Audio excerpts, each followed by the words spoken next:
অপেক্ষা। তুমি যাকে ভালোবাসলে না তাকে কেউ ভালোবাসবে। যাকে ছুঁড়ে ফেলে দিলে, অবহেলা দিলে, তাকেও কেউ জড়িয়ে ধরবে মায়া মিশিয়ে। যাকে ঠকিয়ে গেলে, ভেঙে টুকরো টুকরো করে দিলে, তাকে কেউ না কেউ আবার গড়ে তুলবে আদর দিয়ে। কেউ না কেউ ঠিকই তার জীবনে আসবে, তাকে ভালোবাসবে, আপন করে নিবে। কিন্তু তুমি তো আর তাকে পেলে না।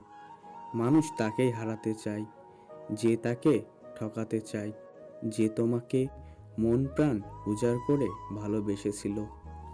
তাকে ছুঁড়ে ফেলে দিলে, অবহেলা দিলে, তাকেও কেউ জড়িয়ে ধরবে মায়া মিশিয়ে। ভেঙে টুকরো টুকরো করে দিলে, তাকে কেউ না কেউ আবার গড়ে তুলবে আদর দিয়ে। কেউ না কেউ ঠিকই তার জীবনে আসবে, তাকে ভালোবাসবে।